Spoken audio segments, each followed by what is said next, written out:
Hey everybody, JTISREBORN here, and welcome to another edition of my Batman the Animated Series reviews. This time we're going to be taking a look at episode number 78, simply known as Showdown, or as I like to call it, Jonah Hex the Animated Series Episode 1, because this episode is mostly a Jonah Hex-centered episode, which is cool, because outside of this, I think there's maybe like one other DC animated appearance that Jonah Hex shows up in. We don't really get to see him much in this universe, so I'm like, you know what, this felt fresh. You know, after watching all these Batman episodes, I'm like, you know what, I'll watch this Jonah Hex one. I was entertained by it. It's a pretty solid episode. So the plot of this episode is Ra's al Ghul and the Society of Shadows go to this retirement home. Batman and Robin are in pursuit of them, and they take this dude captive, and then Batman's like, okay, where is he? And then Ra's al Ghul leaves a tape, and then they basically play the tape. So back in the 1800s, 1883, the railroads are being set up, the transcontinental one.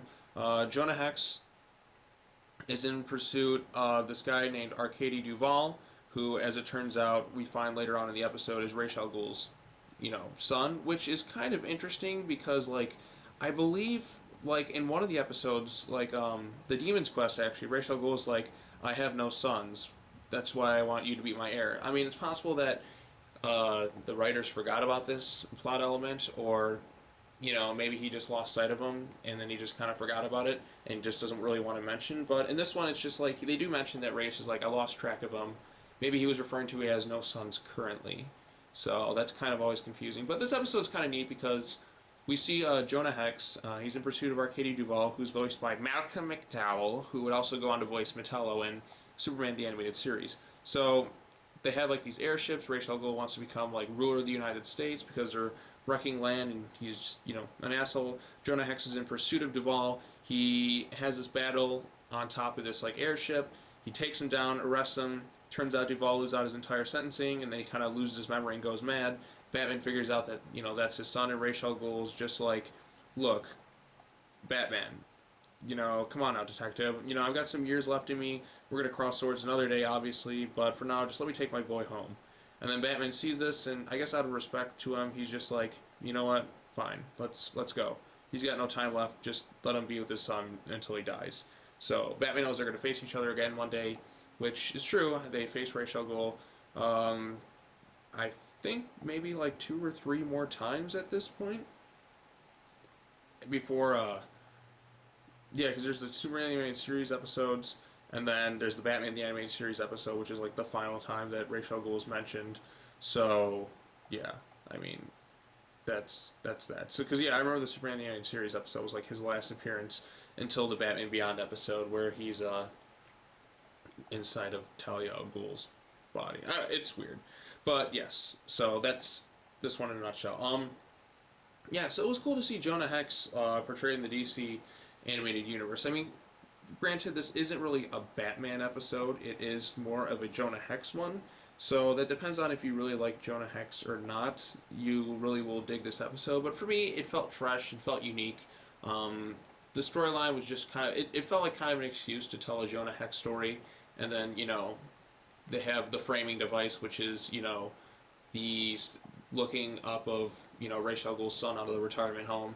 And I enjoyed it. It's been a while since I watched this one. I'm like, you know what, let's watch Showdown. It's kind of like, an old school storyline, seeing Jonah Hex, seeing all these other characters, since we're not used to seeing them. It felt fresh to me.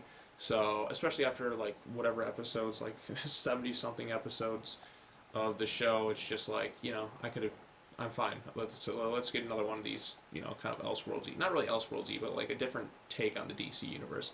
But I remember looking up, because based on the timeline of this episode, Jonah Hex appears in, the episode, the Once in Future Past thing, where they go to the Old West, which is weird because that episode is only a few years, takes place only a few years before this one, and yet Jonah Hex is a senior citizen, and in this one, and in that episode he looks a lot younger. Maybe something happened that aged him considerably, but you kind of get the idea. Or maybe he uses hair coloring and didn't get a haircut. I don't know, but he ages a lot in a couple years, so maybe something happened to him. So I don't know, but it was cool to see Jonah Hex because he's an interesting character, and it's kind of cool to just do something Western related. I do like I do appreciate westerns. They're not my favorite thing because I feel like there's just so many of them out there. But it is kind of nice to every once in a while watch something western related. But that's just me. If you don't like westerns, you may not be the biggest fan of this episode. But it's worth checking out. I thought it was fun. I thought it was neat. It was interesting and a bit creative. So, yep. Alright, well, I think that's going to wrap it up for this review of this episode. I got a few more to go today, and then we're done with Batman the Animated Series. It's kind of crazy to think about. So, yes. Alright, well, thanks for watching, everybody. I hope you enjoyed this video. And if you want to hit, the like button, you want to comment, you want to subscribe, hit the little bell for notifications, and we can talk about this later. If you want to follow me on Twitter at twitter.com/SeanJTKing. And we can talk about a bunch of other shit, because I just like to do that. Anyways, thanks for watching, everybody. Peace out. Take care now. Bye-bye then.